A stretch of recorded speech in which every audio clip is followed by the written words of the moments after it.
Court will come to order. It is Monday, February the 12th, 2024. It's 9 o'clock in the morning and the Kerr County Commissioners Board is now in session. If you would, please stand for the prayer and the pledge, which will be led by Commissioner Ness. Let us pray. Dear Lord, we are so thankful that you continue to be in our lives and in our hearts. I'd like to thank you for the recent rains that you have blessed our county with. We'd like to get a little bit more. We don't want to be greedy, but we're still in a drought. Please grant us wisdom as we make our deliberations today. And please look after all the first responders around the world. We ask these things in Christ's name. Amen. Amen. Pledge allegiance to the flag of the United States of America and to the republic for which it stands, one nation, under God, indivisible, with liberty and justice for all. Please be seated. First item of business, turn this thing off or vibrate so that it doesn't interrupt the proceedings. And with that, first item we have on our regular Commissioners Court meetings is public input. This is an opportunity for the court to hear what the public wants us to hear, receive your input. Bear in mind, we do not get the opportunity to provide our output back to you, so it's a listen for us. But this is a tradition that we've done. We ask that if whatever it is you want to talk about, if it's on the agenda, we ask that you wait until that agenda item is called and address it at that time. So with that, is there anybody that would? I've got one sign up. Mr. Tom Jones.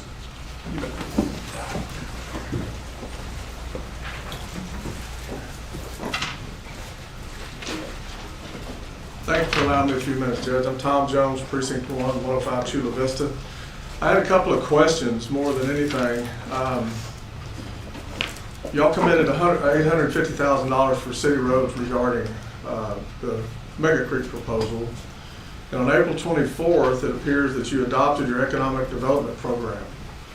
And so my question is this following into that plan that you adopted? Does that follow into that development plan? Because I'm looking at what authority does Kerr County have to fund Kerrville roads. These apparently are completely city roads. And so you entered into an interlocal agreement. And in that agreement, I've read through that, and it appears that our only part is to provide funding for city roads. And so that kind of concerns me a little bit when we're looking at that particularly. I'm sorry, I've got notes a lot of times. I don't have to have notes, but I do for this. The other part of it, I guess, is my main concern is our budget. I watched y'all struggle really hard, and you ended up with a deficit budget this last year. And I know, Judge, you particularly were really concerned with that. But it says on here under Part 9B in that interlocal agreement, each party paying for the performance of its obligations under this agreement shall make those payments from current revenues available to and budgeted by that party. Well, I assume from the last budget we don't have that budgeted. And part of your statements during this last budget is that next year is going to be just as bad or worse towards a deficit budget. Now we're adding $850,000 to that for this interlocal agreement. That concerns me greatly as to how we're going to accomplish that whenever you've already acknowledged that we're going to have a hard budget year this next coming year. But then on top of that, you've charged, we had the 2 bond elections that were voted down, and you've assigned Commissioner Paces to try to see how we can resolve a lot of those issues. And I think that money would be better served, for me, would be better served going towards resolving those unfunded portions of the that were voted down, rather than into a city road that they were probably going to do with or without Kerr County. And so there might be more to this story than I'm aware of, because you're entitled to a lot of information I'm not. So I would just encourage you to try to get any information that we can out before the public, so people like myself and others that have a real interest in this budget and our tax base here, how we can resolve that in our minds, that this is a healthy agreement for us to be entered into. And I appreciate your time. Thank you. Any other public input? Then we'll move on to Commissioner's comments. Mr. start at the other end today, so with 4. All right. I'll bury him. Well, we're appreciative of some rain that we had over the weekend. At my house got 1.5 inches, and that's the same here at the courthouse this morning. So fortunate. As most of y'all know, we're knee deep in the political cycle and campaigns and what have you. I would encourage people to maybe go to Tucker Hall this afternoon and see, listen to some of the people running, or even better on Thursday, I think there's a forum that will be, most of the candidates will be at. So, and that's at the Wild Ranch Hotel, I believe, at 6:30, 5:30 today at Tucker Hall. So meet these people, see who's running, what they stand for, and what have you. So that's it. Precinct 3. We only had 3/4 of an inch of rain, but we're happy with what we got. The other thing is, most of y'all probably know I'm also very involved with Texas Wildlife Association, and out of our range we hosted a hunt this weekend for 6 kids that don't have the opportunity to hunt. They come with their guardians. It's put on, it's funded by the Texas Parks and Wildlife, but operated by the Texas Wildlife Association, and it's really interesting to get young people out into nature, out hunting. A lot of half the kids are able to harvest a doe, and the experience they have, the time they spend with their parents or guardians, very worthwhile, and it's a great program. So those that do have property or want to get involved, it's a very good event. Annually, about almost 1,200 kids a year go out on these hunts across the state, and almost all the kids just don't have the opportunity to this kind of event. Anyway, spend a lot of time with that all weekend. Well, the burn ban remains lifted for precinct 2, and we are still in drought stage 3. So despite the rain, and I only got about 8 tenths, we need a lot more to make a dent in what's going into the aquifer and in our drought stages. So, otherwise, last Friday afternoon, I participated in the final walkthrough inspection for D. Guerrera's Phase 2 and 3 projects associated with that sewer project. And so the public is aware substantial completion was achieved on January 12th. And they had basically 45 days to complete all the punch list items. And they've made very good progress on the punch list. So there are some minor things left for them to finish up, but I am confident they will. There's nothing major. And then, of course, we begin discussions about the liquidated damages, because the work on Phase 2 was late by 432 days. Phase 3, it was 583 days. Okay, so that should be interesting. A lot of money at stake. Okay, otherwise, Commissioner Letts and I, along with Road and Bridge Engineering and our grants coordinator, attended a meeting with Texas Water Development Board and Half Engineering regarding grants that are available for floodplain analysis and studies, so that the county might prepare a flood mitigation master plan. So we're looking into that. We're trying to do all we can to get grants to cover the vast majority of that expenditure, so that we actually can come up with a plan. And I think our initial focus will be on East Kerr, which seems to be a little more problematic, but we'll eventually, no doubt, try to cover the county. That's going to take a lot of time, so it probably won't have any impact in this coming budget, but we'll see. Okay. Otherwise, I've got a lot of other updates I'll make for the liaison assignments when we get to that. I'm quick. I got 2 1/4 inches at my house. Oh, wow. You do. Wow. I sat next to a Good. gentleman at church who got 3 inches. Excellent.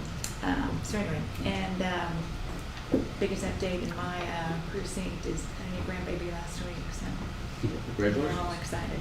Yeah. Keep it short. Judge, one more thing. I may have to leave the bench for about 5 minutes, a few minutes. Just want people to know I'm not ducking out or anything, but it's something I have to take care of. Okay. With that, let's move on to the consideration agenda. Item 1.1, consider, discuss, and take appropriate action on a request from the 198th District Attorney's Office for additional funding in the amount of $25,000 for line item 84-445-484, appellate services, due to an unforeseen increase in appellate billings. Yes, sir. Good morning. Good morning, everybody. My name is Bill Rosenbach, and I'm the Assistant District Attorney for the 198th. My boss is Stephen Harpold, and unfortunately he was called out to a funeral in Abilene today, so he couldn't be with us here today. Hopefully he has safe travels out there. Thank you so much for the time. We submitted a letter dated January 19th of 2024 that for the court's consideration, and essentially just kind of putting this the answer to at the front. We've spoken with the auditor, Ms. Sheldon, this morning, and there are funds available to allow us to have that requested amount of money. So we should be, we're good there. And essentially what happened is we have contracting appellate attorneys. We do that to save the county money, so they're not employees of the county. And essentially what happened is they loaded us up with bills at the very beginning of the fiscal year. And I have Todd Burdick here, our investigator, that can help me explain, because I'm a little bit out of my element, but I just wanted to be here to let you know that we're here and ask me. So essentially we had an appeal that lasted approximately 4 years, and then the bill came, and it was $17,000, and it was Jemedari Williams, which was just recently affirmed, and we won. We also had the Eric Ald murder, which was $11,200. Gilbert Carrion was an aggravated assault with a deadly weapon. It was a home invasion robbery. It was $5,287. And then Troy Deese, which was a habitual Ag 6 assault of a child, was $10,800. And so what we've done is we got these bills and we paid them. Now we also canceled our appellate attorneys to, hey, this was hard on us. Can you please be more timely with your bills so that we can plan accordingly? And they're all on board with that. So essentially, I'm here to answer the questions that the court has to the best of my ability. Todd's here too. But at the end of the day, Ms. Tanya, the auditor, went over the numbers with us, and it looks like we have the ability to fund that extra request. So that's what we're asking for today. So at this time, I'm addressing the auditor. Possibly with budget amendments, we can meet all these obligations. Yes, it'll take a budget amendment, but they have the money in the fund balance. So for the 198 VAs, both Bandera County and Kerr County contribute to that.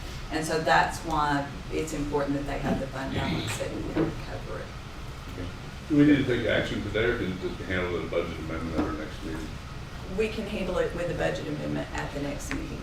Okay. If you have any problems with that, come back and see us. Okay, yes, Your Honor. Thank you very much. Thank you, Tom. Moving on to item 1.2, presentation of the final report from Mercy Gate Ministries regarding their project, support training, and court-appointed adult victim advocates for commercial sex exploitation, funded through the Office of the Governor, Solicitation FY23 State Criminal Justice Planning Funds number 4498701. Good morning. Ms. Solomon. My name is Carla Solomon. I am the Director of Outreach and Training for Mercy Gate Ministries. Joining me is also Florence Hartsfield. She is our Development Specialist and Grant Writer, and Aubrey Reed with the Advocacy Resource Center Program Director. So we are here to give you guys a final report on the grant that we had through the county. We saw much success with the grant and have met and even exceeded many of our projected goals. Our most significant success is in the support and response that we have been given throughout the 6 counties in the courts that were specified in the grant, as well as additional counties throughout the state. We are actively working with 36 victim defendants, and 80% of those are from the rural counties of Kerr, Bandera, Medina, Kendall, Gillespie, and Kimball counties. 20% of those are coming from the rural counties of Montgomery, McLennan, I can never say that right, as well as Travis, Harris, Bear, and Tarrant counties. Our court-appointed adult victim advocates, our CAVAs, they have represented victim defendants in court proceedings throughout these 6 county service areas as far away as Comal, Burnett, and Grimes counties. We are the first and only nonprofit to develop, recruit, train, and assign court-appointed adult victim advocates to victim defendants in Texas. Because of the demand, we had to expand our training locations to include additional classes and dates for our customized court training. While our original goal was to conduct 4 trainings for the grant, we actually completed 11 by the end of September. 4 of those trainings had been special requests from the Kerr County Probation Office, the Kerr County Sheriff's Department, Medina Pre-Trial Services, and the Rape Crisis Center in San Antonio. We have, through this training, received accreditation from the State Bar of Texas to provide 6 mandatory continuing legal education hours, including 2 hours of ethics, for those attorneys and judicial officials to complete our training course. We are actually scheduling our first one March 22nd. This program has gained positive attention throughout the state as more and more courts and judicial stakeholders better understand and identify victims of commercial sexual exploitation within the legal system and are aware of our advocacy and support systems for these individuals. This improves the outcomes in our courts, in the women, and ultimately in our communities and families. Our customized court training to support the victim defendants of sexual exploitation, we created a participation guide through that. And they are now required resources for several probation offices, and we are actually in the process of obtaining formal copyrights for those materials. We are excited to have continued support from the State Bar Foundation to convert our training to an online instructor-led platform and offer it throughout the state of Texas. In doing so, we can accommodate participants from any county, provide more flexible training times, and eliminate time, travel, expenses for not just our participation but for our staff as well. The books and handouts that were provided during our trainings can be downloaded to the platform. These videos integrated into the teaching module, and sessions are also going to be recorded to capture participant questions, group discussions, etc. So our accomplishments of the grant include: we hired 2 contract advocates that were brought on as employees in November, in addition to the 2 staff that were handling cases in Kerr, Bandera, Medina, Kendall, and Gillespie counties. We completed training and ongoing coaching for our advocates. We actually provided for them specialized customized training called Trust-Based Relational Intervention, Trauma 101, Mental Health First Aid, and Courtroom Procedures. We worked with a total of 49 victim defendants with currently 15 assigned right now with an advocate. We developed and published our court training participant guide, which is 99 pages, including all the supplemental resources to go with it. Successfully completed the 8 training sessions in Kerrville, Medina, Bandera, Fredericksburg, Bernie, and San Antonio. We trained 142 court officials and first responders through in-person classes and another 180 through Human Trafficking 101 seminars. We were approved by the State Bar to provide the MCLE trainings, and we created 2 specialized task forces, 15 to 18 members each, to support our work and implement goals and objectives for not just the task force, but for us as an organization. So we would like to extend our sincerest gratitude to Kerr County for their generous support towards the development and implementation of our customized court program. Your commitment to addressing the issue of human trafficking and sexual exploitation and supporting victims throughout our court system is truly commendable. We are grateful for the opportunity to make a meaningful impact in our community, and we look forward to continuing our partnership in this important endeavor. Thank you for your trust and support. Before you sit down, Yes, sir. how many of y'all know what we did? Well, no, what happened was, we did not have a program in Kerr County of any kind. And Mercygate came to us, and they found grant opportunities through the governor's office and wanted Kerr County to partner with them and front the application to be the applicant on that grant. and we were successful in obtaining the grant. Those funds were then passed through to begin the seed money for this program, which is now privately sustained. Yes. So this is something that didn't cost the taxpayers anything. We just made ourselves available, and they did the rest. Now it's being maintained privately. Congratulations. Thank you very much. The question I had is there an actual final report or anything that? Well, she just read it. I know. I can give it to you. Yeah, I would like it. Is there any requirement that we take action? Do we have to accept it? Do we need to accept it, or?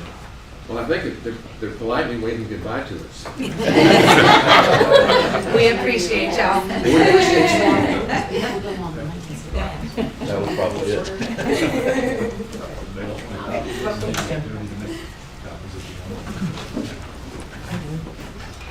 Okay, we'll move on to the next agenda item, which is, let's see, it's 9:20. We have a timed item at 9:15, which I will take at this point.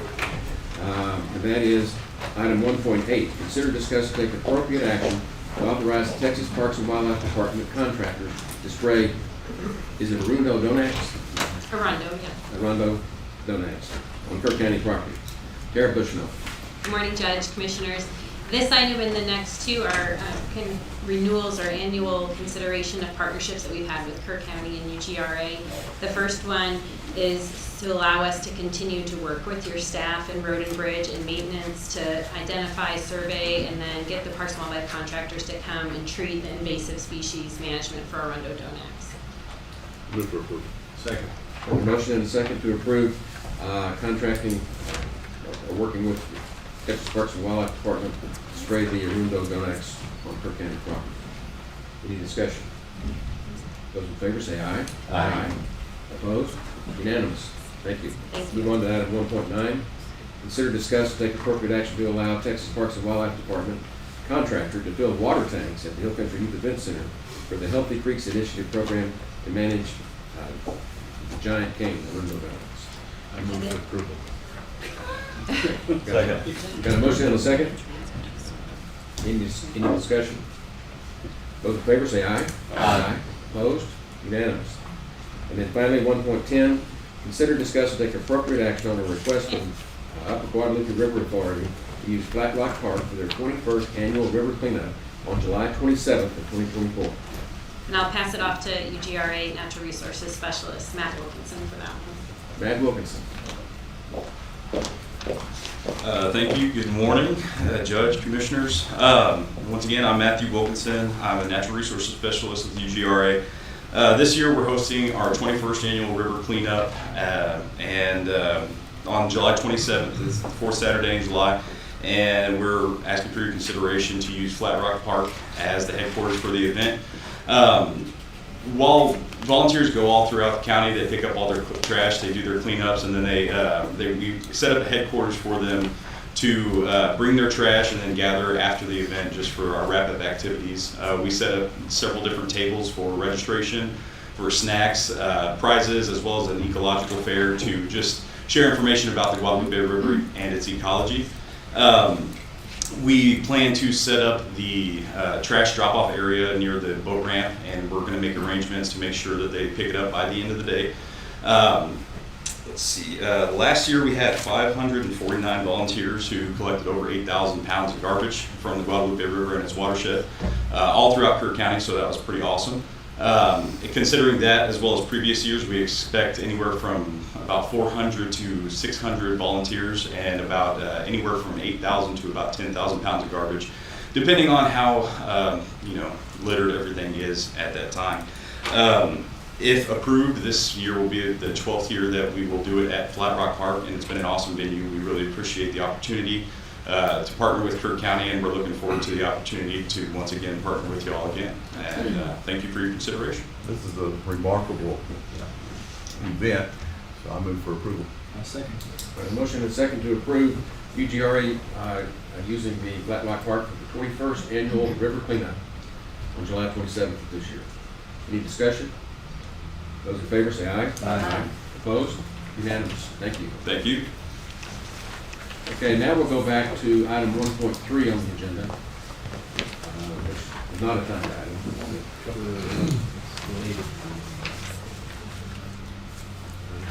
Go ahead and say 1.3. We've got to take the timed items as soon as we can. Item 1.3 is to consider, discuss, and take appropriate action to appoint Marcia Bauman to the Emergency Services District Number 2 for a 2-year term. Commissioner Harris. Well, I'm very pleased that Marcia has said she volunteered to take up this position, so I move for approval, and let's get her a picture and signed on the dotted line before she backs out. We've got a motion and a second to appoint Marcia Bauman to the Emergency Services District Number 2. Any discussion? Those in favor say aye. Aye. Opposed? Unanimous. Do we have the, It's not in here. Is it in backup? yes. Okay, Well, you want to get we'll come down front. picture? Sure. Oh, well, Commissioner Kerr, Lisa's here. Oh, okay. Okay, we've got 2 oaths. So if you would, please raise your right hand.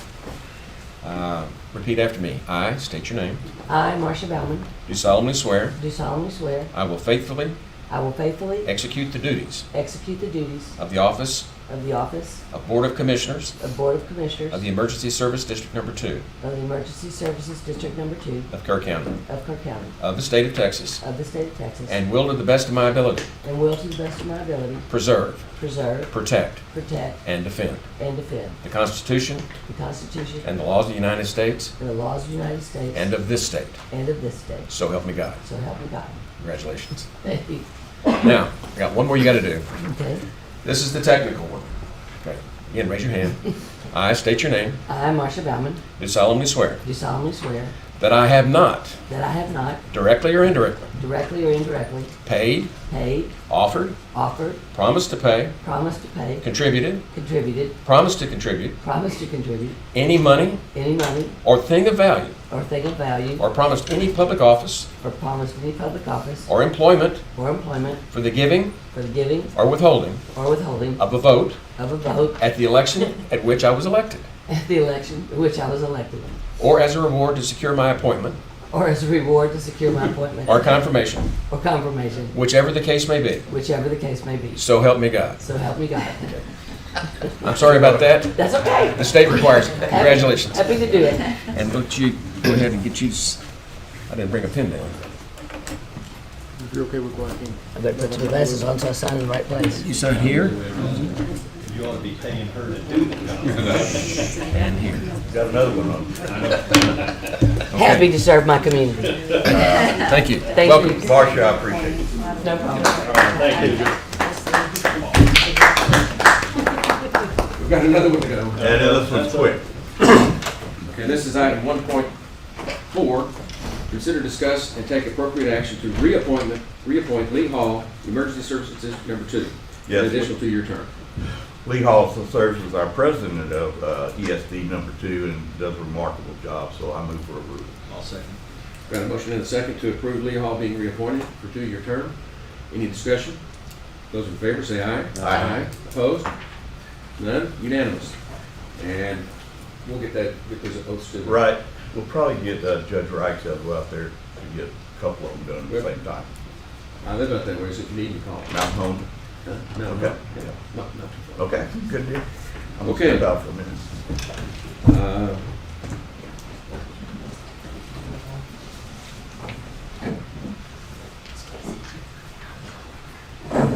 Quickly, let's take 1.5, consider, discuss, and take appropriate action to appoint Kerry Potter to Emergency District Number 3 for a 1-year term. Yeah, thank you, Judge. This is basically a replacement of the vacancy that was created when Ed Story passed. And that's why it's a 1-year term, because he was already 1 year completed in his 2-year term. So Kerry has graciously stepped up and volunteered to fill the seat, and I am extremely happy to have her. So I make a motion that the court appoint Kerry Potter to the ESD number 3 for a 1-year term. Got a motion and a second to appoint Kerry Potter to ESD 3. Any discussion? Those in favor, say aye. Aye. Opposed? None? Unanimous. Very good. So it is now 9:30 on the dot. And we have item number 1.14, which is a presentation regarding observations of the key capture energy proposal for Comfort, Texas. Mr. Holt. Well, thank you, Judge and Commissioners, for giving me the opportunity to talk about a proposal that I witnessed and remain informed on. I am a resident of Cypress Creek, 2855, where as your TCEQ Watermaster representative for Cypress Creek, I can say that half the creek's been filled with 1.5 inches of rain. It's a blessing, but we need a little bit more for the rest of the folks that live down the creek. But on this proposal in particular, Key Capture Energy, I do want to talk about that for a few minutes. What happens in our neighboring counties does affect us here in Kerr County. And on 30 January, I attended the biggest gathering of concerned citizens in recent memory for Comfort, Texas, which is in Kendall County. The majority of the citizens were opposed to the proposal for $80 million, 100 megawatt lithium battery backup system that was proposed within a mile of Comfort High School, the Guadalupe River, and the small town of Comfort. The citizens in attendance, which were nearly 400 in number, provided hard questions for Key Capture Energy representatives that were in attendance, mostly folks from Houston and a few executives from New York. The Kendall County judge and commissioners were all present and convened this as an open house and as an official court gathering. In the end, the company was requesting a 7-year tax abatement at 45%, which would scale down from 45 to 30%. They needed a plat of the land and zoning authorization, which is in Kendall County's court to consider.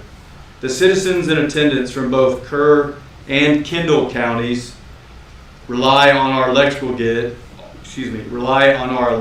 grid, demanded more due diligence into the safety of the system, the fiduciary integrity of the proposal in question. I do have handouts that accompany this presentation, and I emailed them this morning to the court secretary for reference.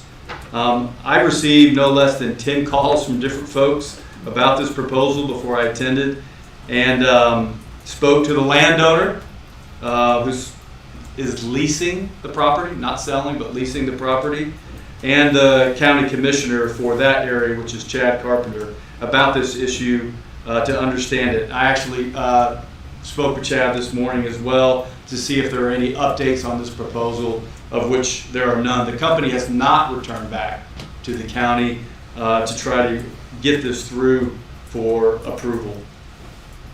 I did research this, and many other folks researched this before they came.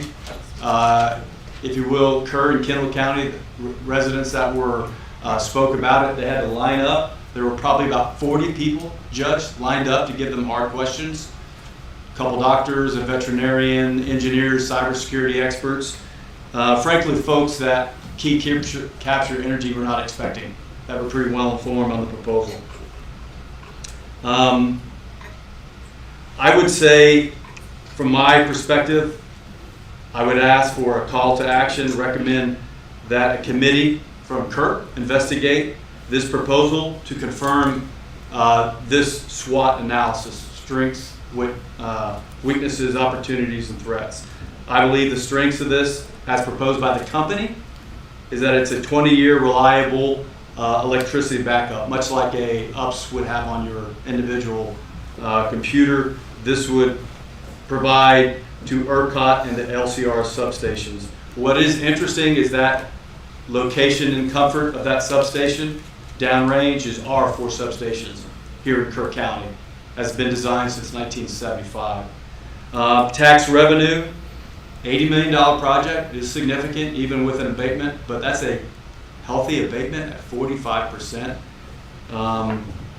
It is cheap money from green bonds currently on this type of investment, and they have a tax credit, an investment tax credit, so they can buy at a discount rate at 30%, all the equipment that would go into that. There is a 20-year lease, so it's not a buy. It's a 20-year lease on the private land, and they have to return that land to as is. at the end of the conclusion. Their design is to buy low and sell high. Weaknesses of it. I believe public sentiment. It's not there. It was probably the angriest gathering I've attended in quite some time. There is a county or a company desire for tax abatement. That didn't go well. That's their biggest weakness, so they're asking for even more discount. The location of it within a mile of a school, river, and town just did not play well. And then no long-term local employment did not play well. Opportunities, frankly, I think this is one of many to come. This is one company of others. They have 12 other locations where they're doing this in Texas on the power grid currently. This will not stop as we continue to improve the power grid. Not we, but ERCOT. There will be new tech integration. That's an opportunity, of course.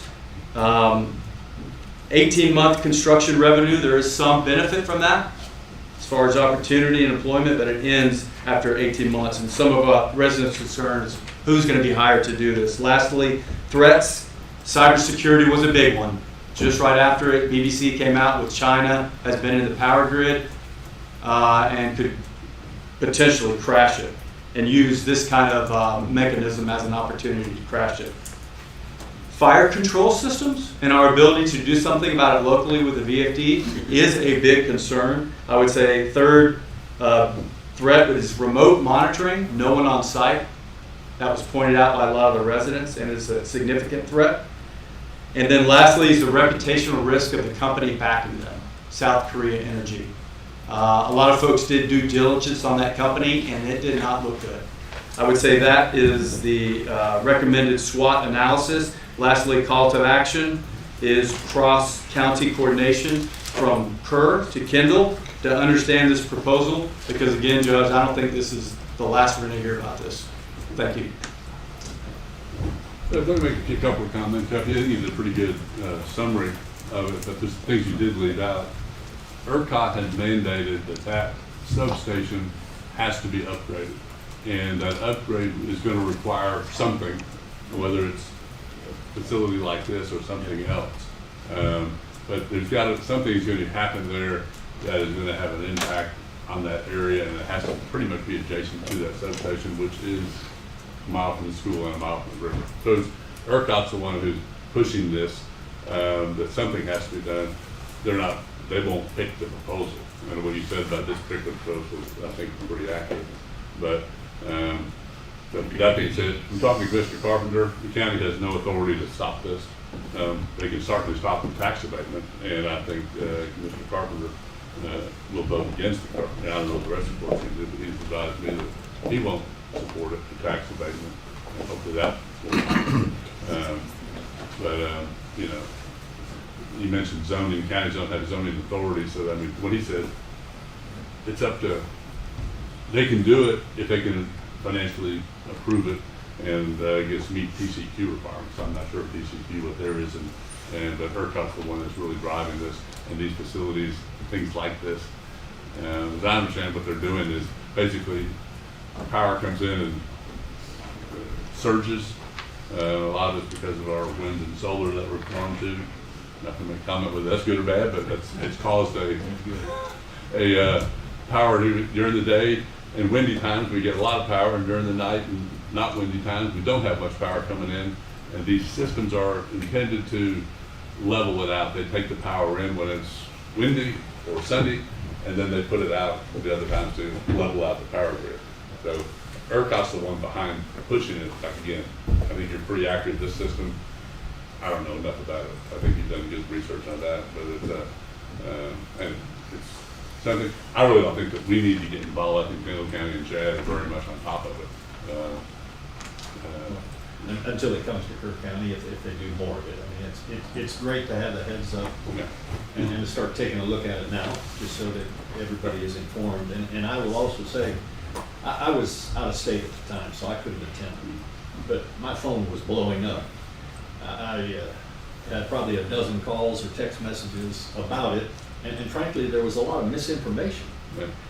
The initial message was, they're going to have a lithium battery disposal site, which it's not. But that's what a lot of people thought, and of course they were up in arms because of that. Sure.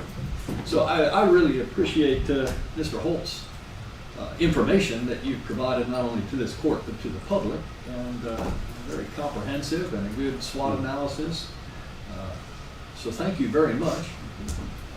Yes, sir. Thank you. That's Yeah, just people the may sort not of things to come Yeah. we see from you. You don't understand, it's called the Flat Rock Power Station. It's outside of just northeast of Comfort, in the high school. It's one of the major components of the state power grid. I mean, power comes, everything from West Texas goes into that little power, or not little anymore, it used to be little, now it's huge, power station, and then gets distributed basically to the east. So it's a very important power grid, and certainly any kind of cybersecurity issues are very important because it's a vital substation to the state.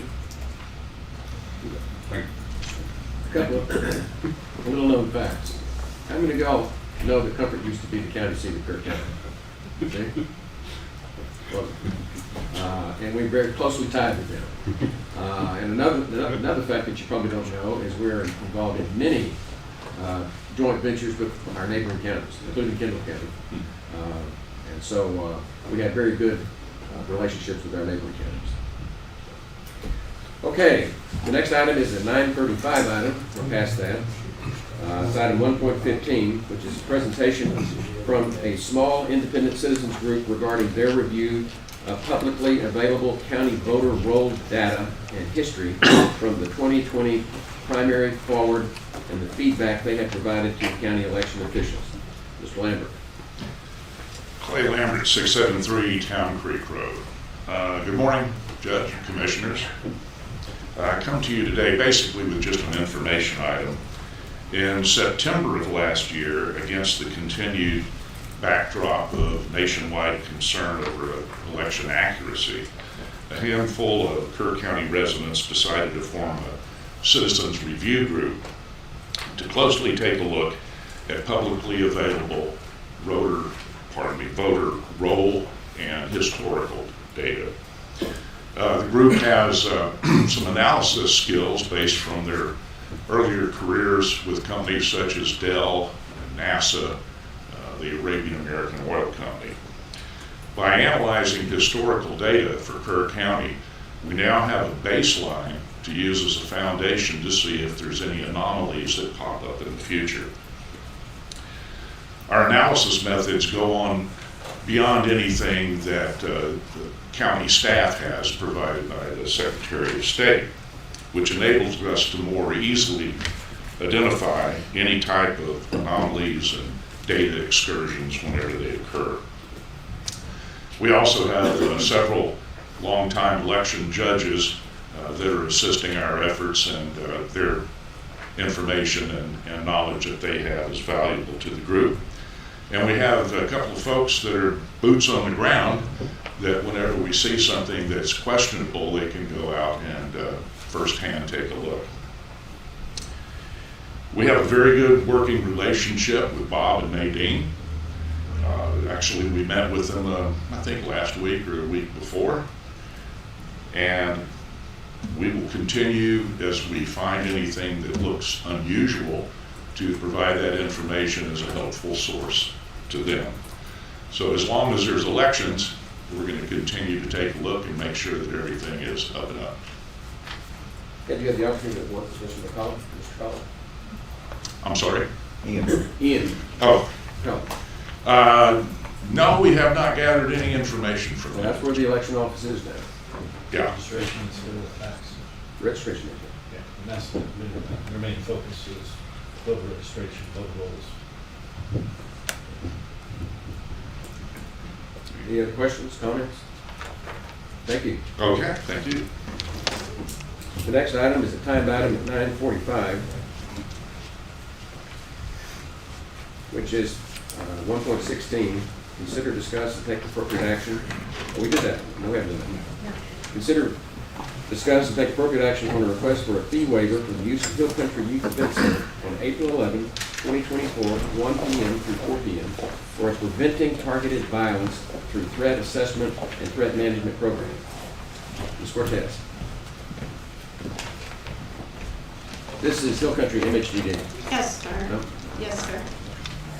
So, I was one of our disaster response staff that went to Uvalde after the tragedy there. I had an opportunity to work with the FBI. Recently, we've seen an uptick in threats of mass violence in our 19 counties. I think we've had 5.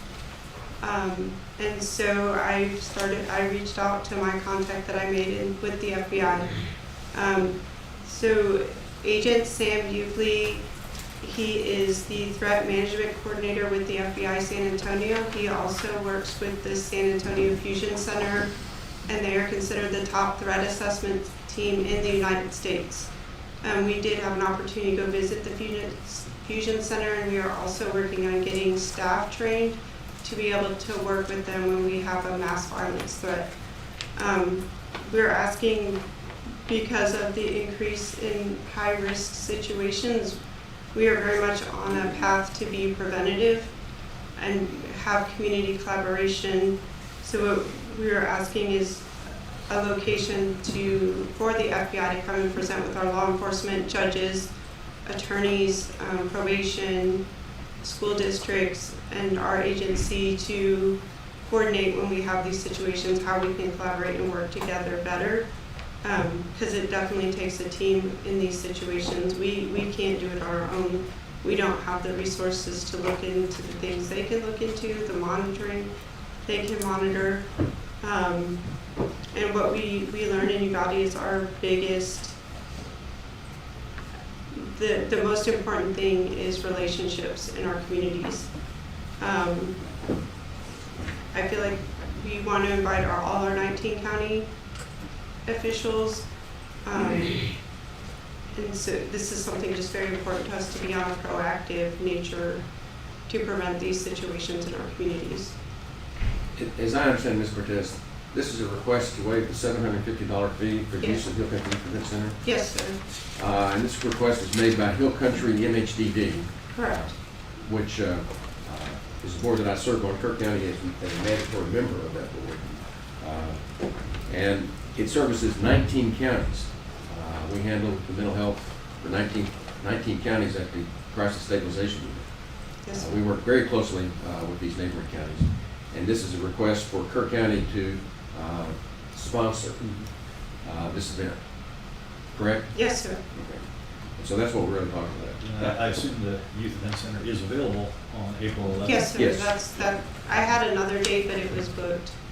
So. The only question is, are we going to sponsor it? Absolutely. And they don't have to pay the $750. I don't even, I mean, as a government, I call that a governmental entity. I don't even need court action, but I'll be glad to make a motion to waive the I'll fee. do that in a second. We got a motion and a second to waive the $750 fee. Any discussion? Those in favor say aye. Aye. Opposed? None? Unanimous. Thank you. Thank you so much.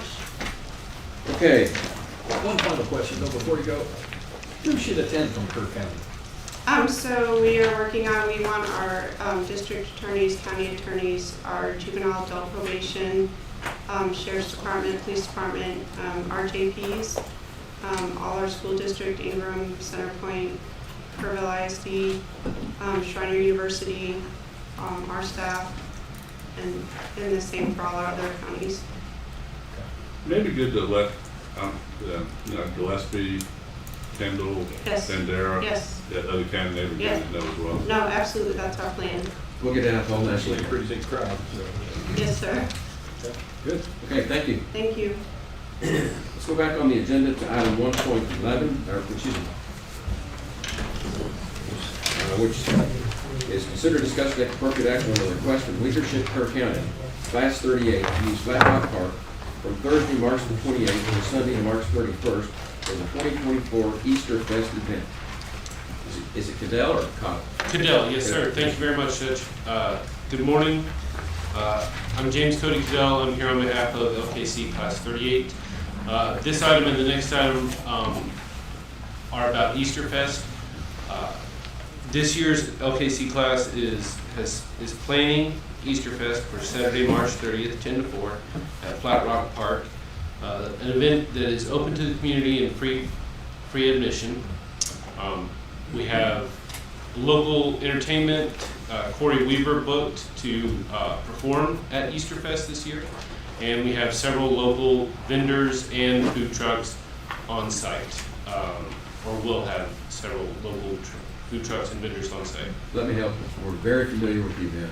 Awesome. We sponsored every year. Yes, sir. So, I'll entertain a motion. I'll make a motion that we grant the use of Flat Rock Park to LKC from Thursday, March 28th to Sunday, March 31st for their 2024 Easter Fest event. Second that motion. We have a motion and a second. Is there any discussion? Those in favor say aye. Aye. Again? Unanimous. Let's move on to 1.12, which is the second part of this, and that is to consider, discuss, and take appropriate action on a request to authorize the county judge to prepare a letter approving the sale of alcohol at the Easter Fest being held at Flat Rock Park on March 30th, and the letter to be sent to Texas Alcoholic Beverage Commission. I move for approval. Good.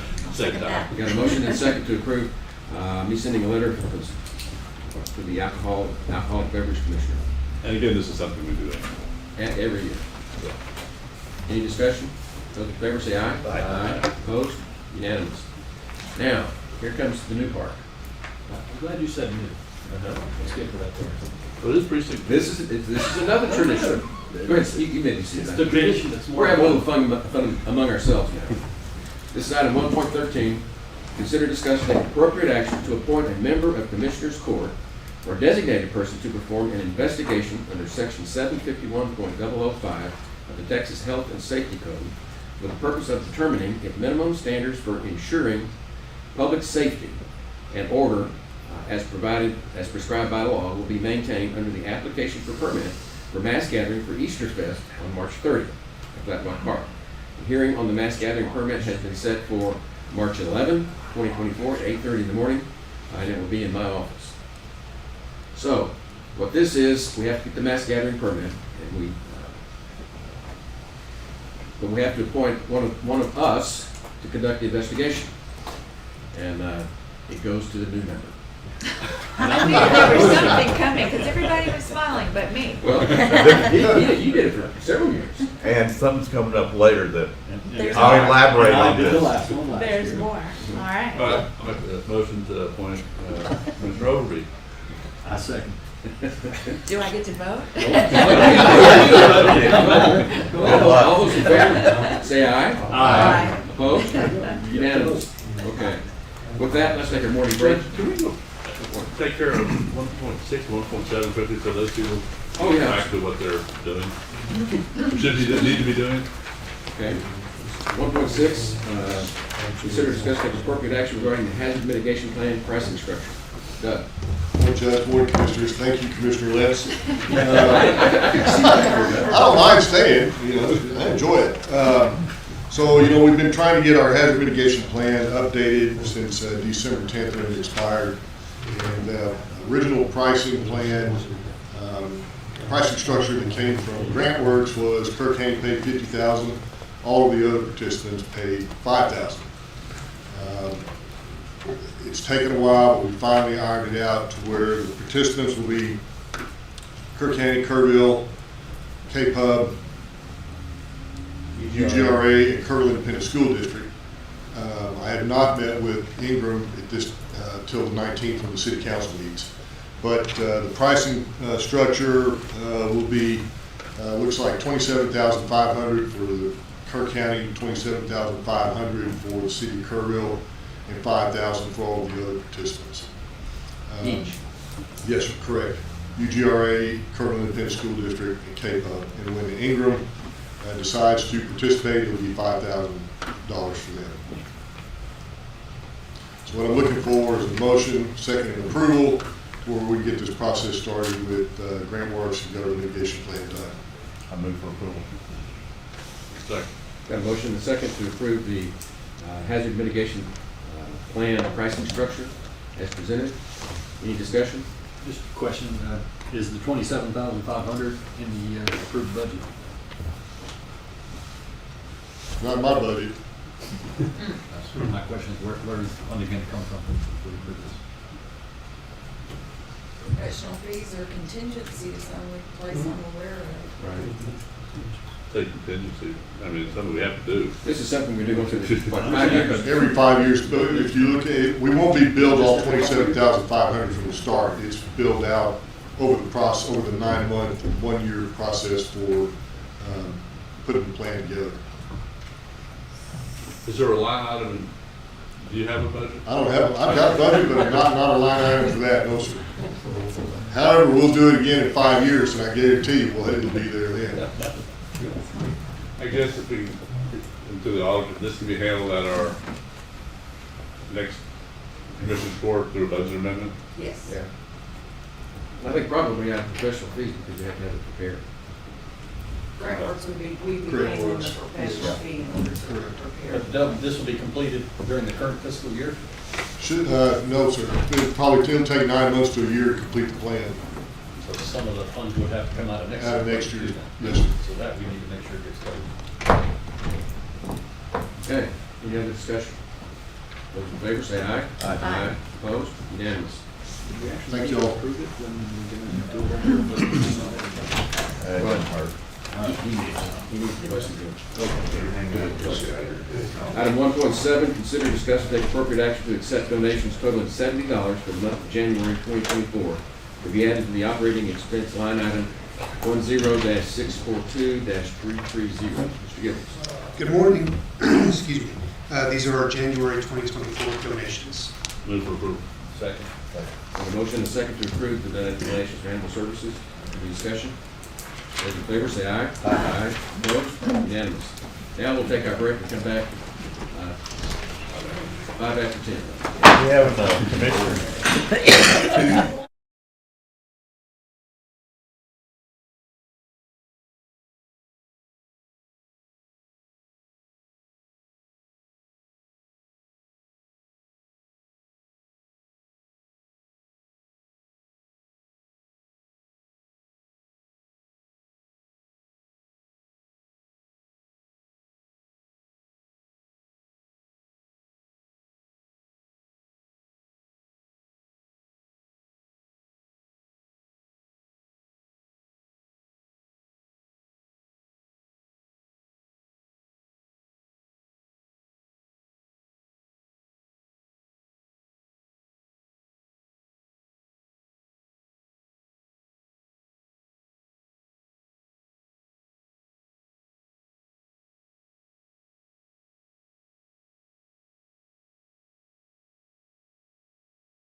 Okay,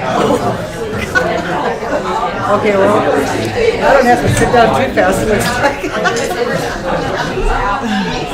Well, you and I. Now we're almost there. We got a couple has-beens out there, though. I heard that. Well, I don't think they can.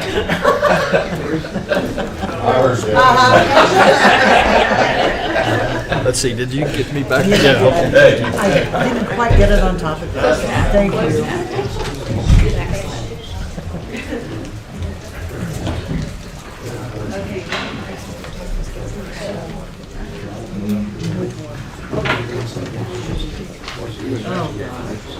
Yeah. Yeah, that's true. We could probably do Yes, these. some of them, especially when we're reading. Yes. That's why I like Where are we to at? copies, especially the spellings. Yeah, okay. Just saying. Good state. All good. All good.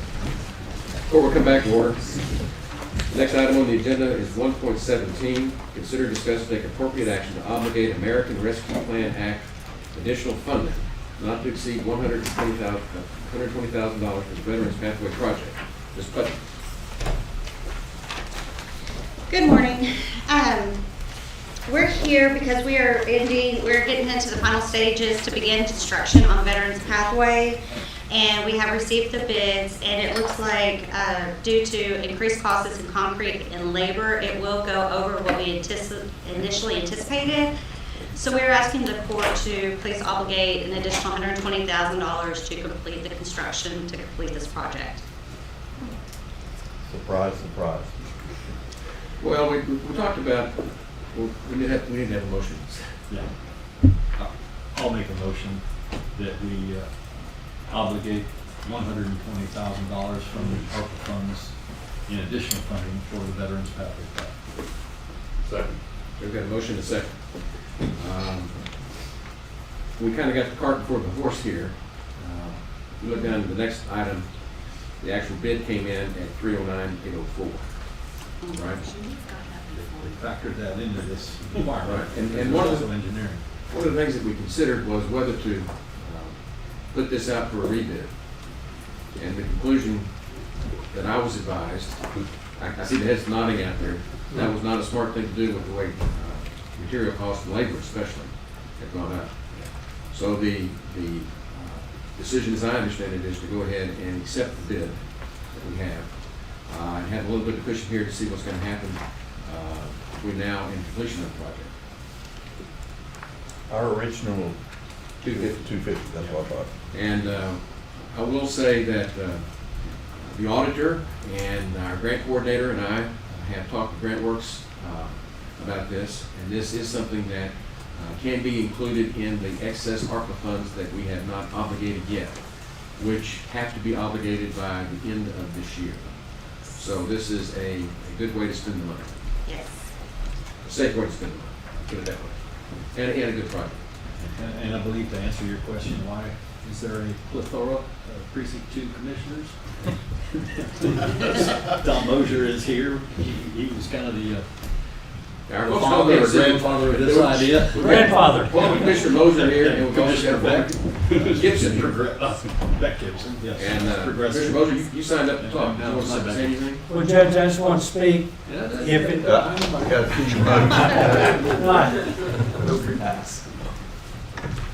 Yeah, I really didn't want to speak. I just wanted to have the opportunity to speak if necessary. But if the court's moving forward on this very important project, then I was going to present some other ideas on how to get the funds, but I don't think that's necessary, so I will yield to the next speaker. Mr. Gibson, do you want to say anything? I just came to make sure he went. Okay, we've got a motion and a second. Is there any other discussion about this? Okay, and with that, those in favor say aye. Aye. Opposed? Unanimous. Thank you. Moving on to the next item, which is related, item 1.18, consider, discuss, and take appropriate action from the court to award a construction contract to M&C Fonseca Construction Company in the amount of $309,804.25 for the VA Pathway Sidewalk Project. Mr. Hastings. Thank you, Judge. Veterans Pathway Sidewalk Project connects the Kerrville Veterans Administration Medical Center, located at the intersection of Highway 27 and Tucker Street, to both Flat Rock Park and the Kerrville River Trail. 2 bids were opened and received by the court on January 22nd, 2024, and said bids were referred to Mendez Engineering for evaluation and award recommendations. Those bids were within 2% of each other. The lowest qualified bidder is M&C Fonseca Construction Company, Inc., in the amount of $309,804.25. There was a qualifications process. Both contractors scored really well, identical high scores on their ability to do the job, on their bid package, what they turned in. It came down to who was the lower bid.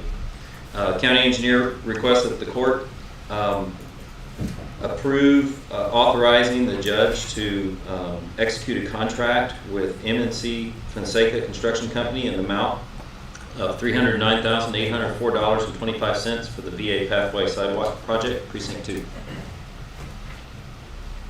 I'll move that we go ahead and approve the award of a construction contract to M&C Fonseca Construction in the amount of $309,804.25 for the VA Pathway Sidewalk Project. Second. A motion and a second. Any discussion? When are we looking at starting that? Immediately. Okay. Yes, sir. In fact, we're trying to get it done before Memorial Day, I think, Correct. for our veterans program. To get finished. Long time coming, Tom. 4 years. I understand. But anyway, it's good fun. It's a good goal. Yeah. Okay, with that, those in favor say aye. Aye. Opposed? Unanimous, thank you. Moving on to item 1.19, consider, discuss, and take appropriate action for the court to set a public hearing for 10 a.m. on March 25th of this year for a revision of plat for Bandera Hills subdivision lots 22 and 23. Mr. Hastings.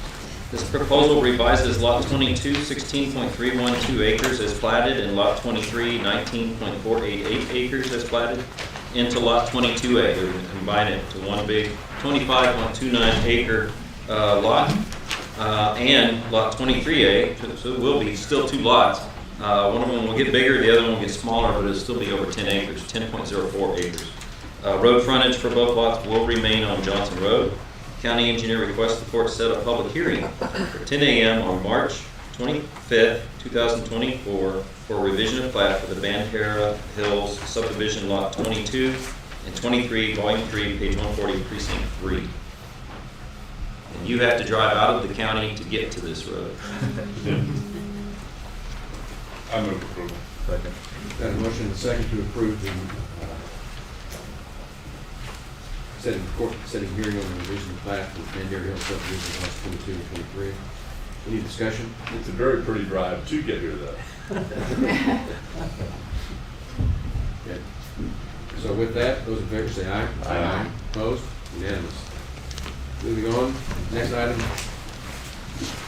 is 1.20. Consider, discuss, take appropriate action for the Commissioners' Court approval of the rural mailbox location policy. Ms. Hoffman. Before you is a rural mailbox location policy. The state is no longer allowing addresses that are not a state highway address to have their mailboxes in the state right-of-way. These mailboxes will need to be put on the county-maintained roads that their address is for their property. This policy will allow for the USPS postmaster and TxDOT to work together to move the highway mailboxes that need to be moved. This policy will also cover all new county-maintained road mailboxes. At this time, I ask the Commissioners Court for their approval of the rural mailbox location policy. And this is for precinct 1, 2, 3, and 4. Kelly, I got a quick question. We've had ongoing discussions, you, Charlie, and I, and a bunch of people, TxDOT, and the postmaster out precinct 4 with Yes. one location. Is that ongoing? I mean, are they Yes. grandfathered into this? Because Yes. Well, the court authorized. Oh, yeah. Those Okay, I two, just I couldn't the remember last exactly court, the where- last court meeting, Charlie had Okay. brought that on those 2 locations Thank that we agreed upon. Yes, sir. Lovely memory on that, Yeah. make sure. Okay. I move for approval. Got a motion and a second to approve the rural mailbox location policy as presented. Any discussion? Couple. The easier one is the county attorney, item 4 on the list, is that all mailbox installations in place as of the date of this forward are grandfathered. Is that sufficient? Is the board grandfather? Does it have a meaning as to the date, what we're trying to do here, that those mailboxes can stay there as long as they're there? I know that it does have people understand that, but I would rather have some clearer language than just grandfather. If that residence changes hands. I just think we need to be real clear, because this is gonna have a huge impact potentially to everyone. Just keep modifying it if our county attorney comes up with better language. Yeah, that's all I'm trying. I just want to make sure, in support of the policy, I just want to make sure that the policy is So this enforceable. Subject to clarification language by the county attorney. We can do that. And the other question I have is, yeah, I'm fine with that. The other thing is, under 1A, posts must be metal posts must be galvanized or power-coated metal, thin wall steel, 2.375 inches. It's really specific for most people. Is it necessary that it's that specific? I believe, don't quote me on it, but I believe that may be the spec that's posted on the USPS site. Okay. I think you're right. I just wanted to bring it up. I believe that it is. So we went with what the USPS has on their site.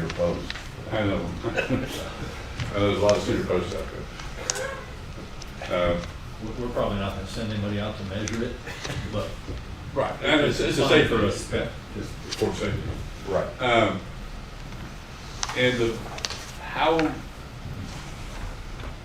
it's up to the post office to let people know that are applying. Who lets these people know what the requirement is? Because I don't think you want to be an enforcer. Exactly. No. Well, I think all along it's been the United States Postal Service who's in charge of it. That they make sure that the approaches are where their rural carrier can deliver the mail, and that it follows their spec that's posted on their webpage. But they've shown, in my precinct, zero ability to do that. So I haven't seen one yet that's this specification. Mm-hmm.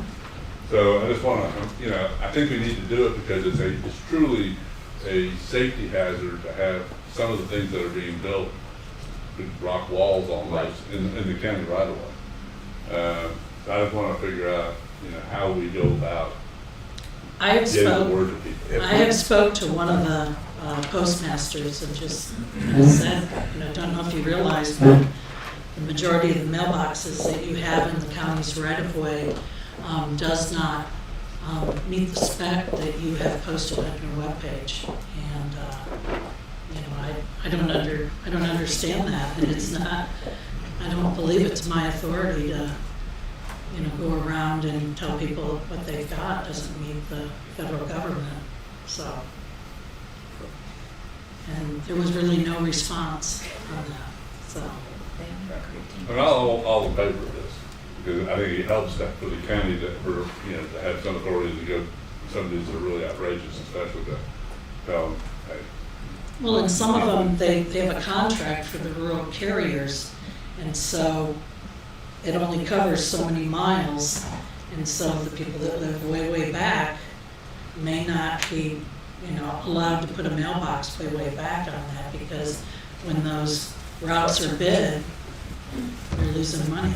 Right. Is what I was told by the USPS. And I understand that part of my concern is more the safety issue of having rock pillars put in the county right next to the edge of the road. Okay. And as I understand it, part of the purpose of this policy is because the United States Postal Service is not doing it. Okay. Right. So now this would give you at least some authority for anything that's in the county right away, because we have our own policy. Yeah. Basically, I think what we're doing is taking this policy, putting it in the hands of various postmasters, and relying on them for the enforcement. Yes. but you would still have some authority to say something. Yes. When we built the big rock mailbox in Yes. right away. And we did meet with, I think the only postmaster that couldn't make the meeting, this was a while back, was Ingram. But we had all the other postmasters, and we met at Road and Bridge and talked about some of these issues and problems. And I recognize the problem, but I think this is a good step forward, trying to get a handle on it. So we do have a forum to be able to discuss it. Can we post something? Can we send her something that lets people know in advance rather than after they've constructed it and then we come along? Well, you gotta go through the USPS period. I would hope You that- can't get one without them. So what we're doing is giving the policy to USPS. In our county, this is what I the think we state. should post it on the website though. Yeah. Yes. I mean, I do have something to add, the county attorney, on number 4, where it says, this court order are grandfathered. However, instead of grandfathered, she had written, will not be required to comply with this order. The Instead rest of of the grandfathered. language is the same, Mhm. however. Yeah, that's fine. Okay. that's fine. I accept that. Okay, we'll take a vote on it. We have it. Those in favor, say aye. Aye. Opposed? Unanimous. Thanks, Kelly. Thank you. Good work. It's been a long time. It sure does. Item 1.21, consider discuss take appropriate action to open and read the rebids for the crushed paving aggregates. At this time, we ask the court to open and read all rebids received for crushed paving aggregates. We will return to Commissioners Court on Monday, February 26, 2024, to summarize and award the bids. All bid prices are to begin February 26th and be in effect until December 31st of 2024.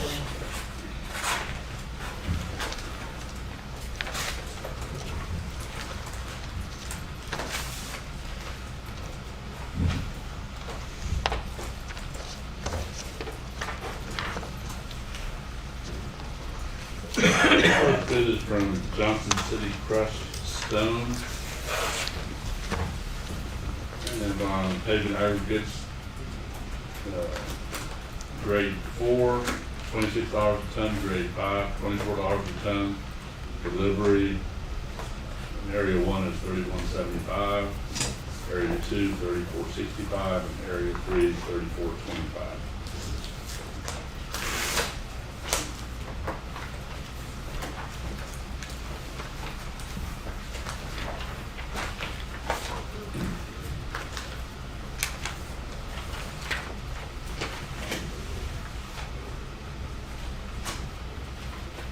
Next, we have a submittal from CSA Materials.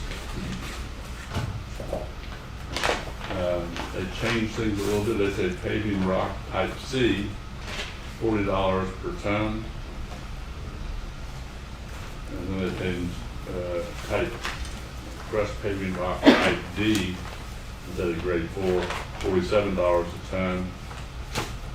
Area 1 delivery is $17.75 per ton. Area 2 is $19.90 per ton. Area 3 is $23 a ton. There's some other modifications it looks like as well.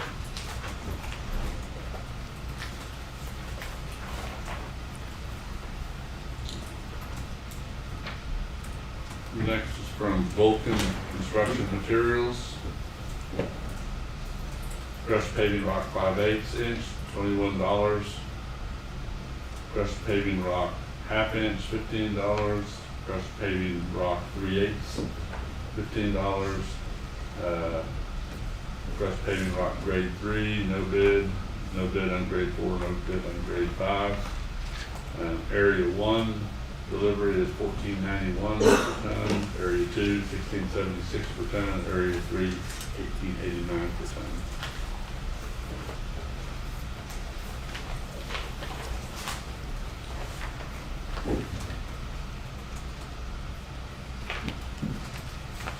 Next, from Colorado Materials, bid. All of the paving aggregates, they did $26 per ton, and all of the delivery unit cost is $24 per ton. they bid on everything. And then next.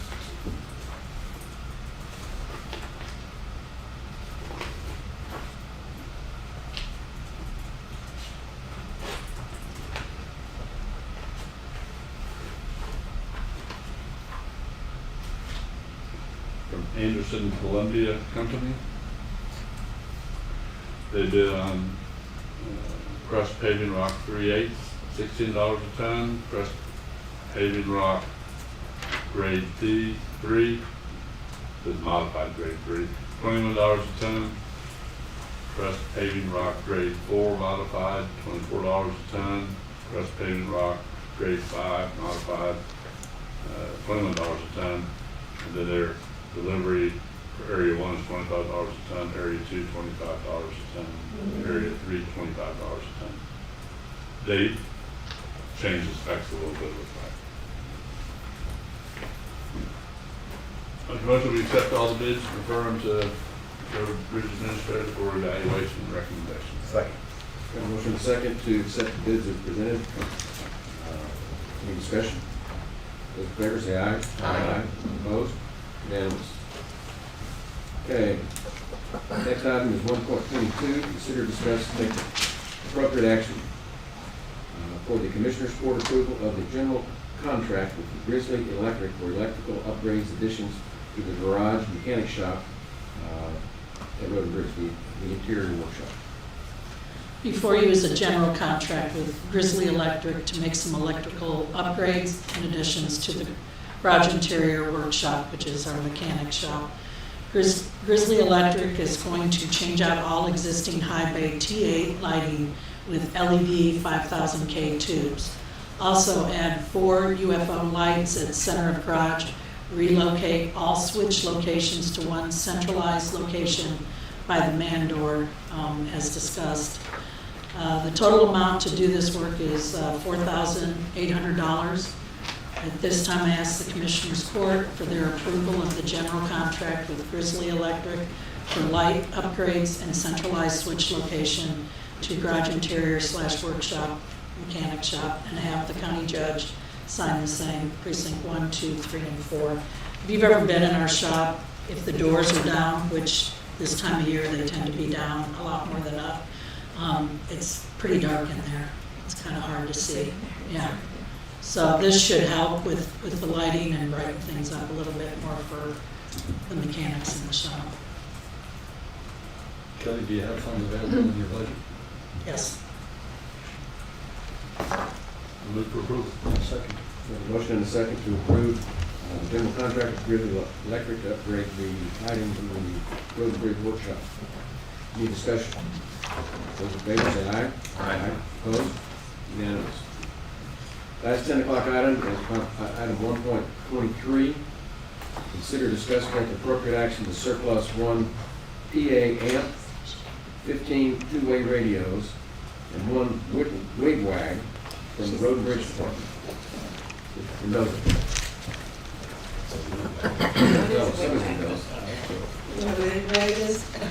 Good morning. So we have we've got, I think it was a PA system. Yes? I believe so. Yes, so it's a system. They connect the radios to transmit, and none of the radios are working. So that's a legitimate Scrabble word now. Yes. It was a topic in our office. What's a wigwag? So we Googled it and. Okay. It's a pretty old piece of machinery based on a picture. Mm-hmm. Yeah. Move for approval of the agenda items and surplus the designated items. Second. Got a motion and a second to approve the surplusing of the items as presented. Any discussion? Those in favor say aye. Aye. Opposed? Unanimous. Item 1.24, consider, discuss, take appropriate action to surplus 2 filing cabinets, 2 old security systems, and a brother printer from the courthouse security department. Ms. Mendoza. So I have 2 filing cabinets and old security systems. They're all pretty non-functional. I move for approval. Second. Got a motion and a second to approve surplusing the items as presented. Any discussion? Those in favor say aye. Aye. Opposed? Unanimous. Item 1.25, discussion regarding the Kerr County Sheriff's Office Management of the current fleet and future purchases. Sheriff Latham. Yeah, Judge, I know you don't like surprises, so with the budget just months away, I kind of felt like I need to give you all an update on our fleet program and my maintenance budget. What I'm looking at doing is going into a 4-year rotation. What I'd like the court to know, currently today I have 39 units, but I just bought one out of my seizure, so that puts me at 40 units. Of those 40 units, currently 23 of those units are 4 years or older. With the 23 units, the mileage ranges from 23,000, which is only one, it goes up to 118,000 miles on these 23 units. You know, deputy averages about 23,000 miles a year in patrol. I definitely feel an increase as all our mental health transports is really putting a hurt on us. Like the other day, we had 3 transports in one day, sometimes 2 in one, and I think that's really raised my mileage up. But with 8.5 months to go with my budget, I'm at 67% February 1st. I should be at 67%. Today, I'm at 35%. I kind of want to go over so you know what happens and things I can't predict. In last year's budget of these older vehicles, I went through 2 engines, $8,000 a piece, $16,000. 6 transmissions at $6,000 a piece. That's $36,000. I'll tell you, my budget was $70,000.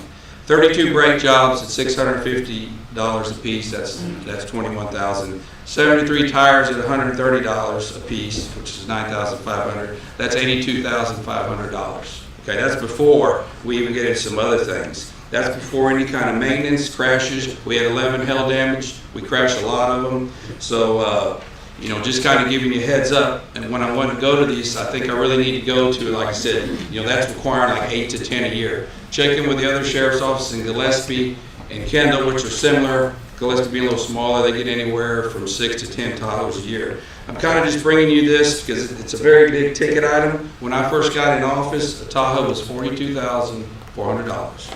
To outfit that Tahoe was $22,700. That's $65,100. Today, that Tahoe is $53,000.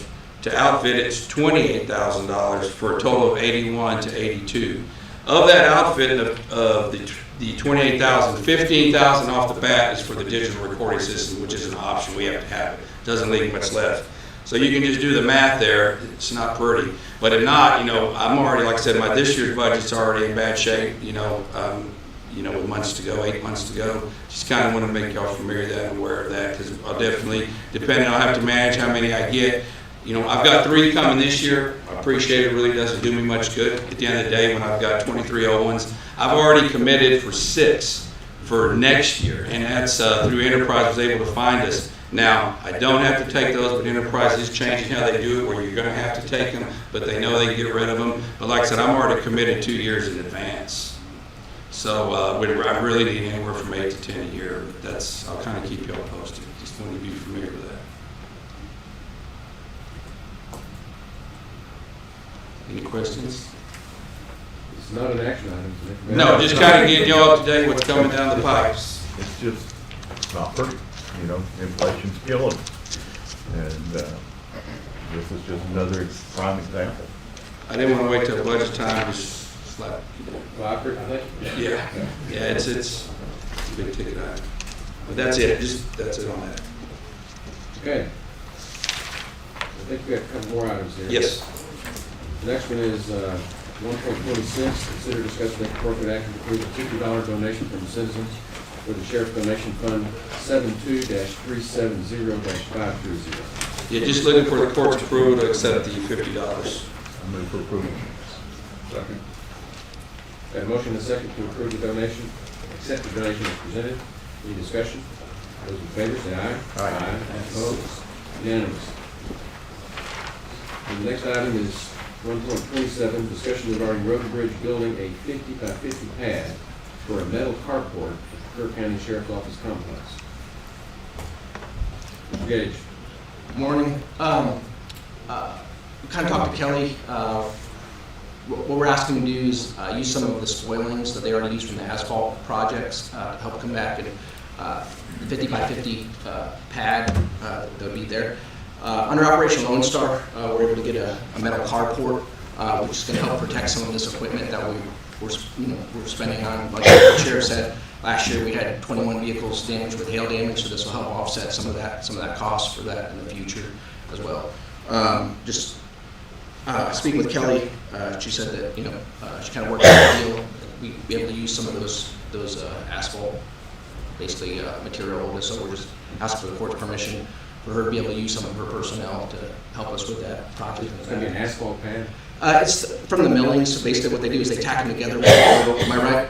Yes. And they kind of do they use some of the bigger piece of the asphalt from that when they tore up the roadways. They lay that on as a base, and then they use some of the finer stuff, and they kind of connect it with oil, and they just roll it out.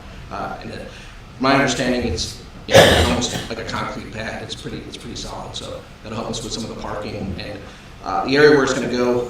When it rains, we get a lot of ruts in that area, so it'll help offset some of that water runoff in that area. And this is all with Operation Lone Star money? I'm sorry? Did you say this was Operation Lone Star? For the metal carport would be Operation Lone Star money, but that would just be materials that are waste materials anyway that would be utilized. There are, can I share a few things?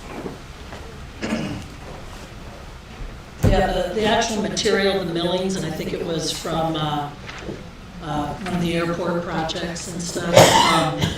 Those don't have any cost, but I did, Road and Bridge will have to spend money on some of the things.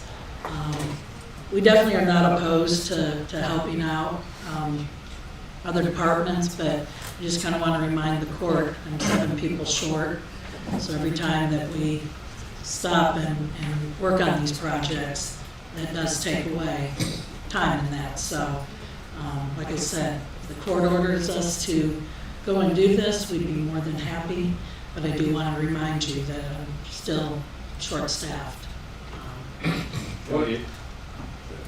Is this something your crews could do like real soon while the weather's still bad for chip sealing, for example? Yeah, it would be something that we would start on here pretty soon, because once that seal coat starts up, right now they're getting roads ready and prepped. So, like I said, I just kind of wanted to remind you on how short we are, because every day kind of counts for us. I'm trying to get stuff done. So, and then I don't know if on that estimated cost, if that's something that Road and Bridge is going to pay for, or is this something that the Sheriff's Department should pay for? I don't know. I would guess whoever has a bigger budget would probably want to pay for something that benefits their department. That is guessing. So, but anyways, I mean, it's still a pretty good deal. We're not charging for the equipment use and the staff use, but there is materials that we're going to have to pay a bill on. So, just Make to motion something. to authorize Road and Bridge to build the pad, any cost to come out of the sheriff's budget. That estimated cost, the sheriff said we'll pay for it out of our budget. That's $710 issue. Second. Got a motion and a second to approve the construction of this pad, metal carport, as presented.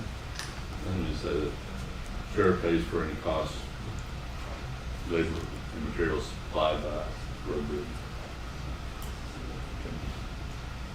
Okay. I got a quick question. Scott, how many vehicles are, without me doing the math, we looking at parking out there? At least 3, and that's mainly going to be for the Operation Lone Star vehicles that will be under there. So.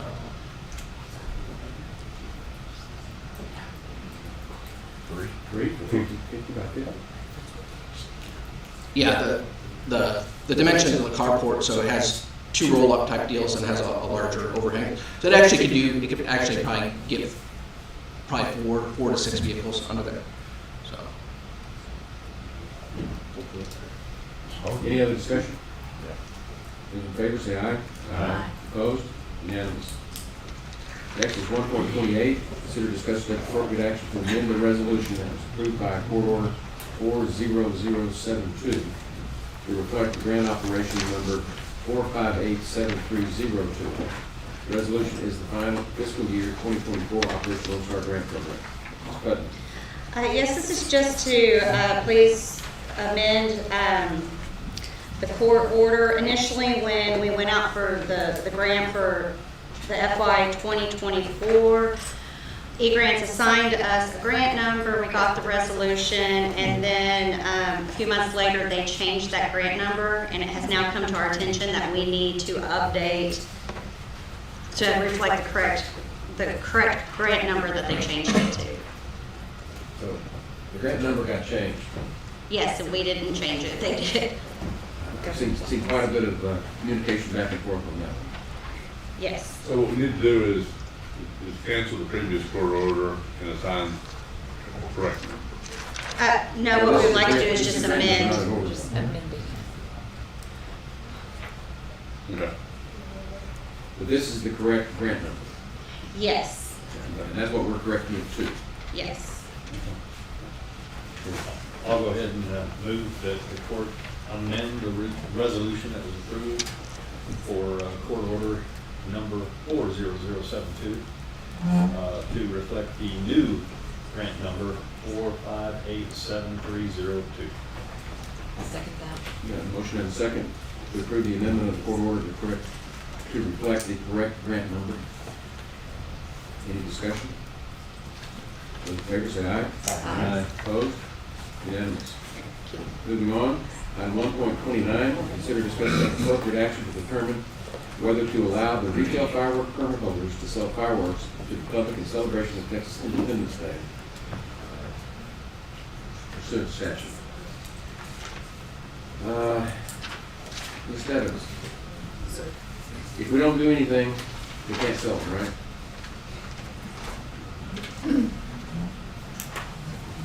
Correct.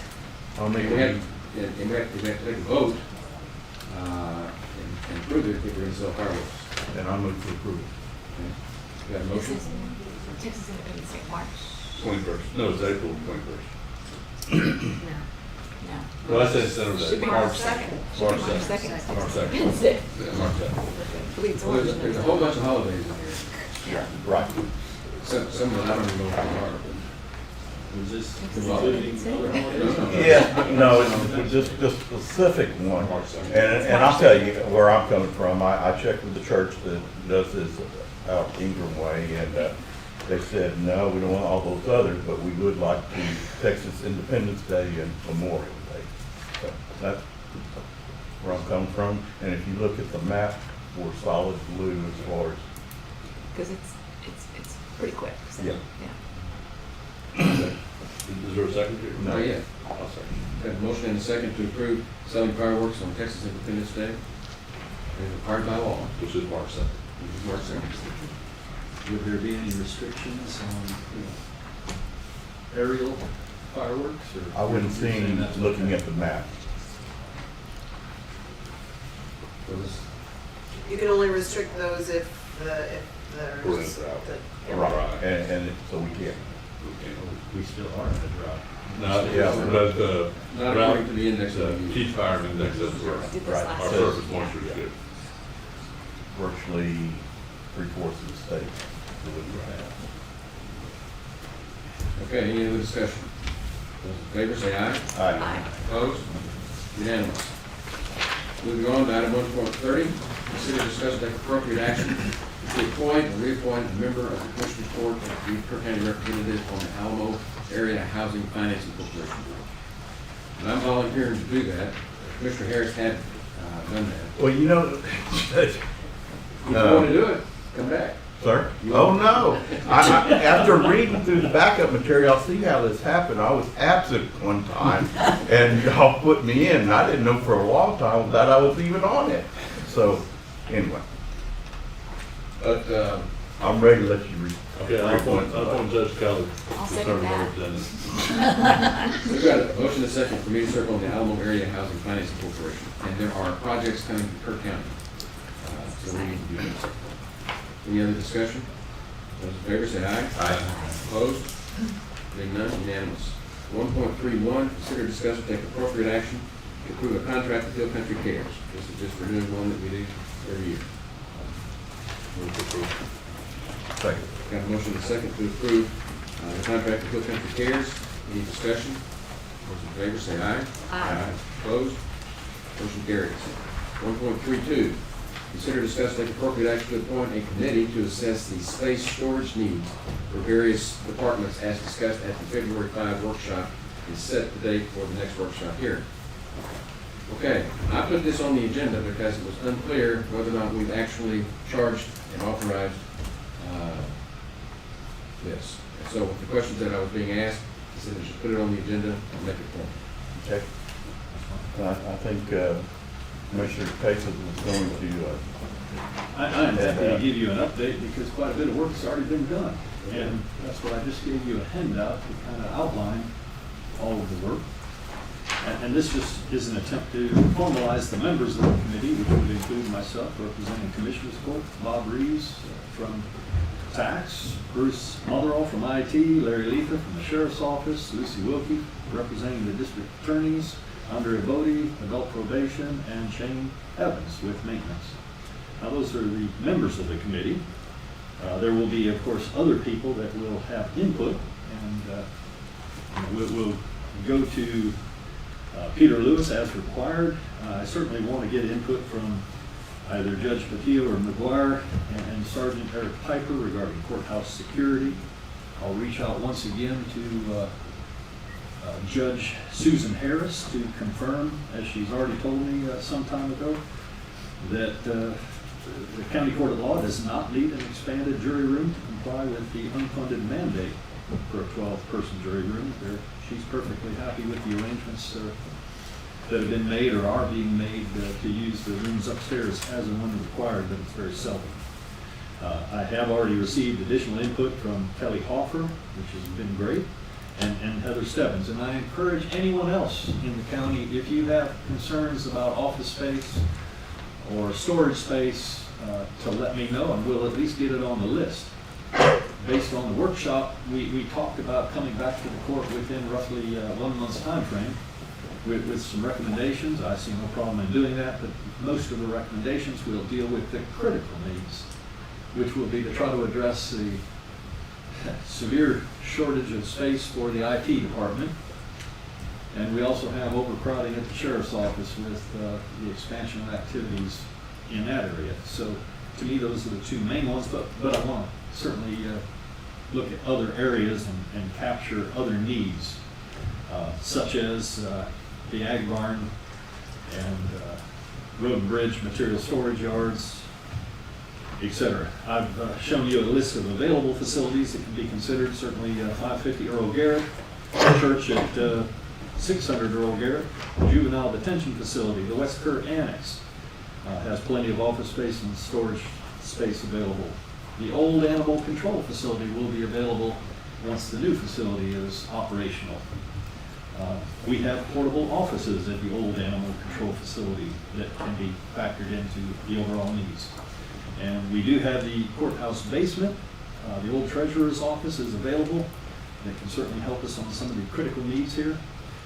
And we actually have the courthouse basement. There is an old storage room which has all kind of ancient documents that could easily be moved out of there if we can put that to better use.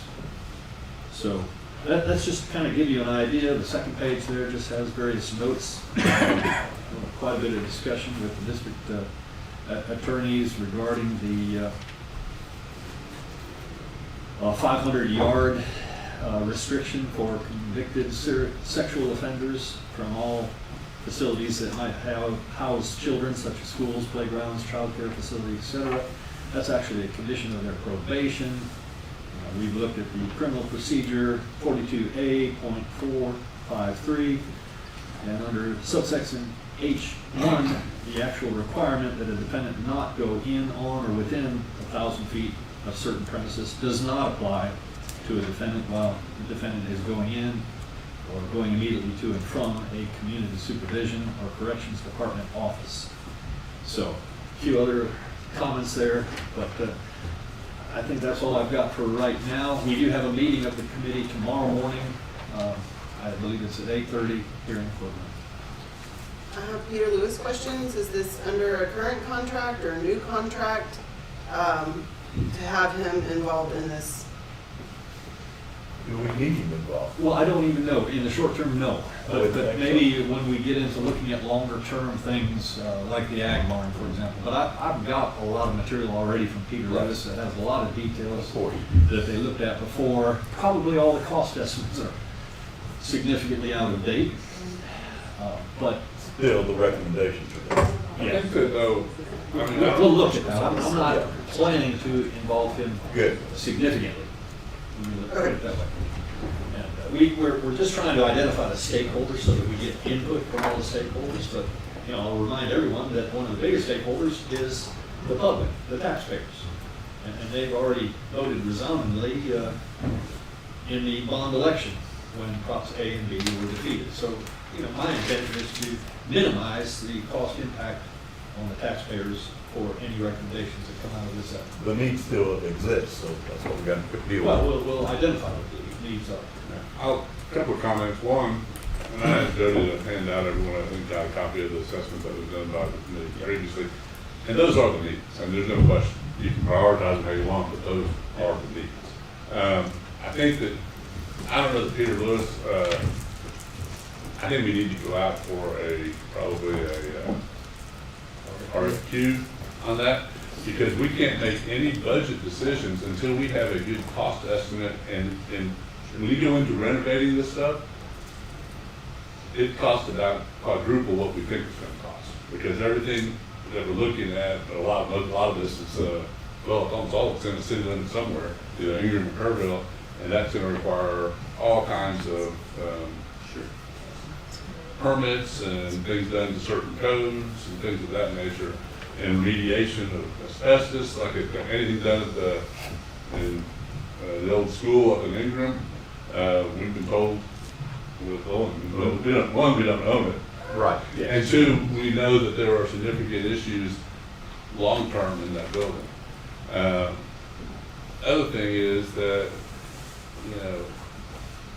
a priority is good, but we need to be able to have a plan moving forward. And I'm gonna have a hard time voting for Band-Aids, I'm gonna say right now.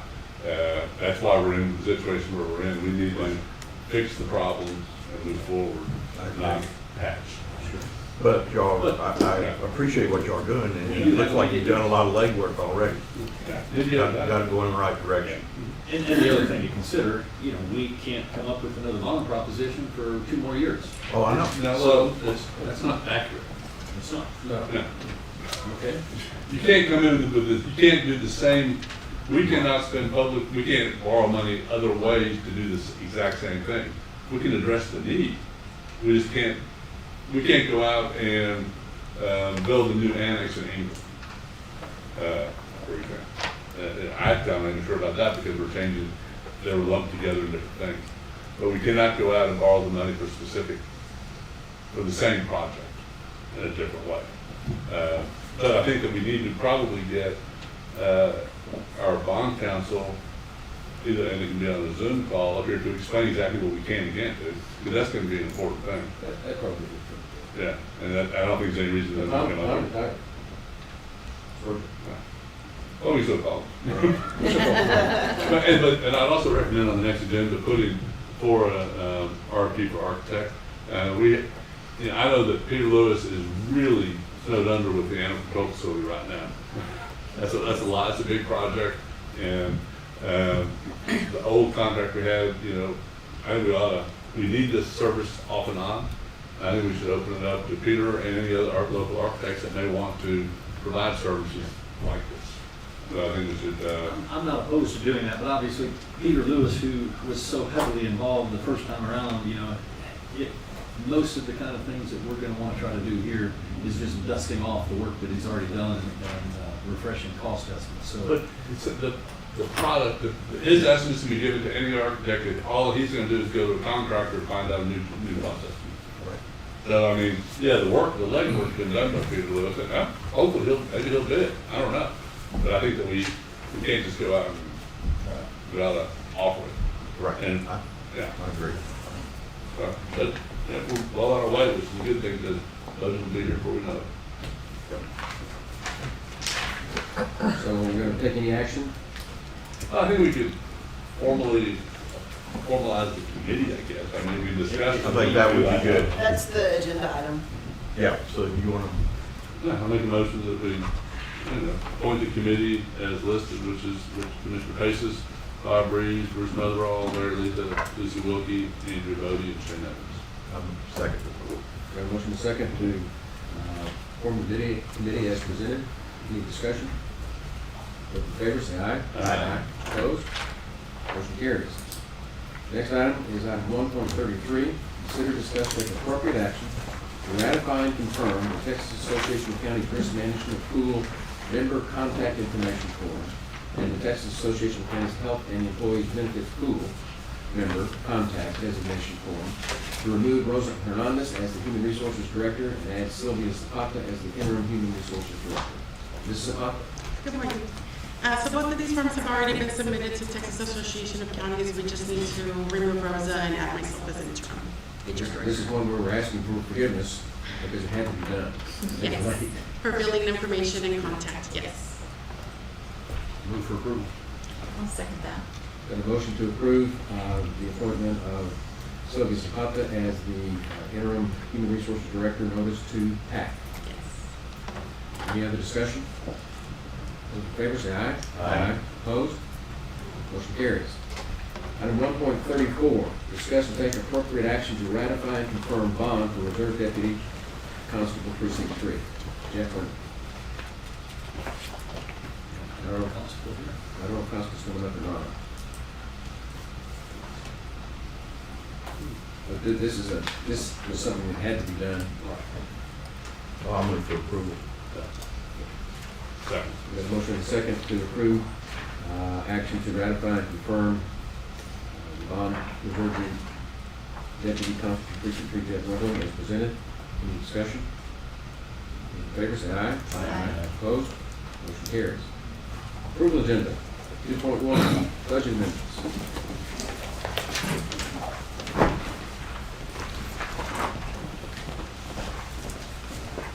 Yes, you have in front of you 6 budget amendments. The first one is just to correct one that we did last time. We had the wrong GL number in it, so it's correcting that. The rest of them, you've also have one of these in here is for the VA trails because we knew about it ahead of time. There's less money showing there because we actually spent more money than what we thought that we were going to spend by the end of the year, so it's kind of truing up what the true cost of the whole project are.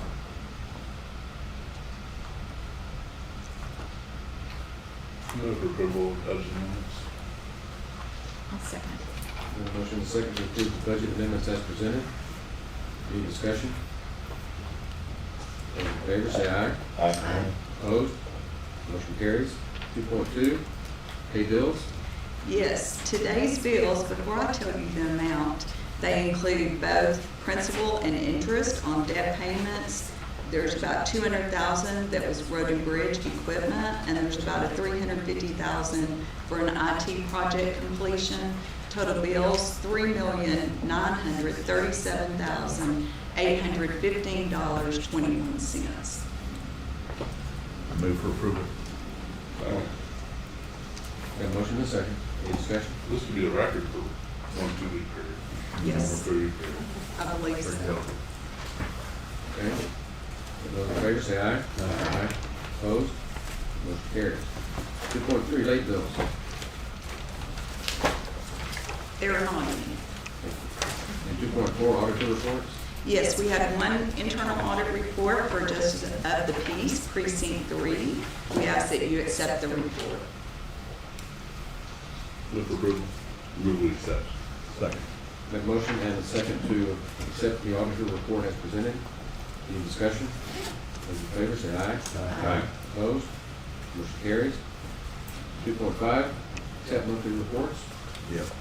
For December 2023 Treasurer's Report, County Treasurer Tracy Sullivan.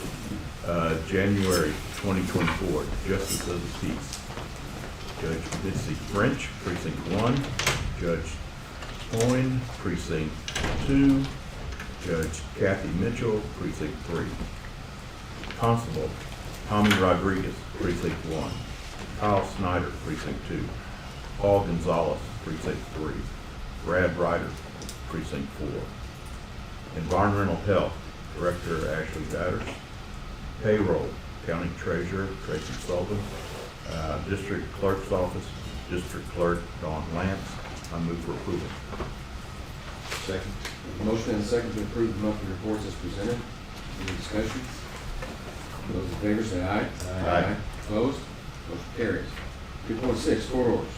We have our court orders from our January 22nd meeting, 404 through 40414 through 40450, and also our January 25th meeting, 40451 through 40452. Two minor adjustments. Court order 40433 currently reads, it's approved Freeburg Environmental Liability Renewal application, and I think it should say liability insurance renewal. Just adding the word insurance after liability, clarify that. And then on 40428, this is related to the Lenco Bearcat. It currently reads court unanimously approved by a 5-0 vote to approve justification for adjustment to sole source procurement. To me, that's awkward. We didn't adjust the procurement policy. I think we should delete the word justification for adjustment to, and then could add the word as. County Attorney looked at this one and she's fine with that change. That's a little bit more. We're not adjusting the procurement policy. I just want that to look better. And I gave both of these to Ian. He has. We were just approving the sole sourcing of the Right. And with that, I'll make a motion to approve the court orders with the two adjustments as noted. Second that. Okay, got a motion and a second to approve the court orders as revised. Presented. Any discussions? Those in favor say aye. Aye. Opposed? Motion carries. Information agenda 3.1, status reports from department heads.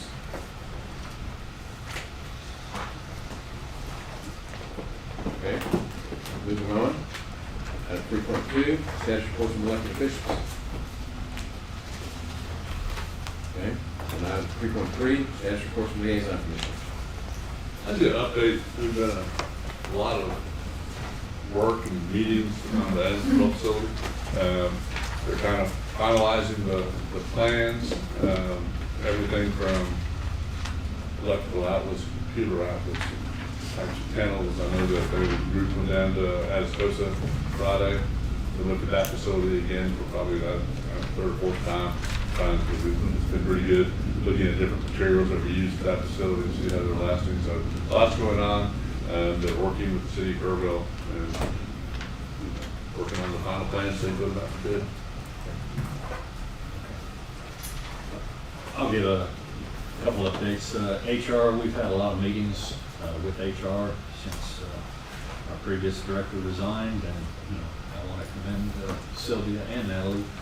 They've really stepped up, but just so everyone's aware, we now have a much needed temporary help that will focus on billing and trying to get us caught up on all the billing that was being handled in HR, and more importantly, to look at the process for how we review and approve our billing. Well, I guess it's mostly about insurance. And Commissioner Letts and I discussed briefly, we had some good work going on with the step and grade system, a review of that, and see if we can come up with any recommendations for improvement. And again, when Rosa left, it kind of set us back a little bit, so we need to get back on track and get that committee to meet. And I think Commissioner Letts proposed, is it the 21st, Wednesday the 21st of this month to meet. I'm already seeing one head shake, maybe we won't be here. Well, anyway, we'll circulate an email and try to see who all can attend. It's fine with me, but the point is we need to progress that. That's very important. Sometime in the next 2 weeks. Yes. Okay. And then I attended the airport emergency response training exercise, I guess maybe 2 weeks ago. And it was a good, it was a tabletop exercise, a good one, but based on their scenario, it was a plane wreck north of Al Mooney Road, and when we actually went out there to look, it was pretty clear that if it occurred, as was described, there would be a fire, and it would be very difficult to fight the fire because there's such a steep embankment to get down into, I'll describe a floodplain. And so one recommendation that came out from the guy that was representing volunteer fire departments was that we might want maybe get either the city or our road and bridge just put a dozer or something and just give us a little bit of a path to make it easier for a brush truck to get into that area should this ever happen. Not priority, we don't need to spend much time, just move a little dirt. So that might come up. And otherwise, more eclipse planning, but I think between the city and the county, we're in pretty good shape with eclipse planning. And I can't resist making a plug for the Center Point Area Historic Preservation Association, which is going to be hosting a Eclipse Festival on April 6th, which is 2 days before, in the Center Point Park from 11 to 3. Take advantage of hopefully a big turnout and excess people that will be available. That's all. The 5-year IT plan committee met again. We meet again at the end of the month on the 27th. We had some good discussions with Bruce. And everybody has a better understanding of kind of where everybody's at, and some of our frustrations were discussed with Bruce. We're going to keep meeting. We're going to contact, we've got 6 different counties that we're going to contact our peers in those counties to see what they're doing. And everybody's going to report back with that one on the 27th, so we should have some more information by then. Good. Anything else? Okay, with that, we're going to take a brief recess and we're going to reconvene in executive session. I have a question before you go into executive session on the 4.3 deliberation regarding real property. Is that a deliberation regarding real property, or is that a contract negotiation issue? That Because it changes how you can go contract into. negotiation issue. Okay. Appraiser. Okay, so you'll need to have an opinion from me in writing that deliberations in an open meeting would necessarily have a detrimental effect on the position of the Commissioners Court in negotiations with a third person. I can give you that before you go in. And then you'll have to vote that it will have a detrimental effect on the position of the Commissioners Court in negotiations with a third person, and they will need to stay with us for executive session if that's the We'll case. probably come out and take some action. Yes. More than likely. Mm-hmm. So that's the 5? No, No. Okay. Then you gotta do all this. you gotta do all this stuff. Okay. So we need to take a vote. You need to take a vote, and I'll give you an opinion real quick. And this is about hiring the appraiser to do the appraisal. We had an issue and worked with Bob Reeves about whether you can hire the same appraiser to appraise Kerr County property and Ingram ISD's property, and you can. So that's what we're trying to talk about here. Streamline. So we can get on with that trade. How does that work? Can the county get an appraisal of a property that doesn't belong to the county? Well, we're going We're getting an appraisal for what we own. They're getting an appraisal for what they own. Can we use the same guy? And we can use the same appraiser, but he has different hats on. Yeah, I understand that. Okay. So, do we have a motion? The motion should be that deliberation in an open meeting would have a detrimental effect on the position of the Commissioners Court in negotiations with a third person. I move to approve what you just said. And a second? Sure, second. Second. Any other discussions? Those in favor say aye. Aye. Opposed? Motion carries. And we will get the written opinion and have it, this will be reconvened in about 5 minutes.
Court's gonna come back to order.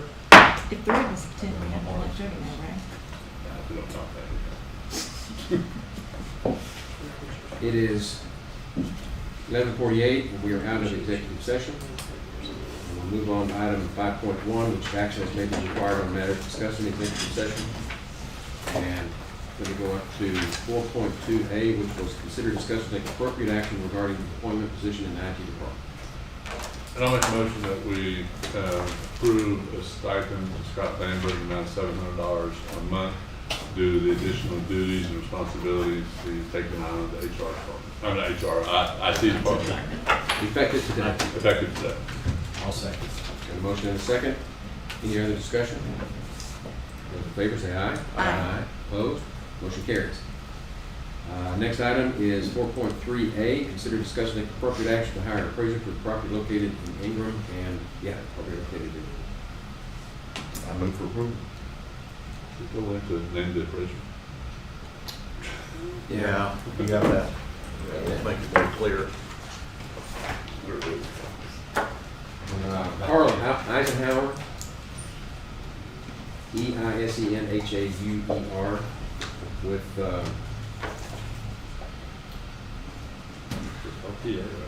LPA, which is Lowry Property Advisors.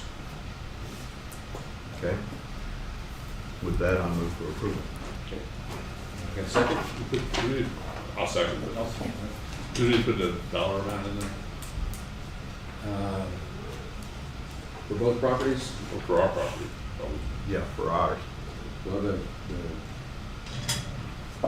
the engagement letter has county at $1,500 and Ingram ISD at $3,500, for a total of $5,000. Okay. So we've got a motion and a second? Yeah. Any other discussion? Those in favor say aye. Aye. Opposed? Motion carries. Do we need to do anything on the attorney? And No. when I showed Dr. Tipton the agenda item, he said he'd put it on their next agenda. Right, you told me to send it. Okay, is there any other business before the court? There being none, we are adjourned.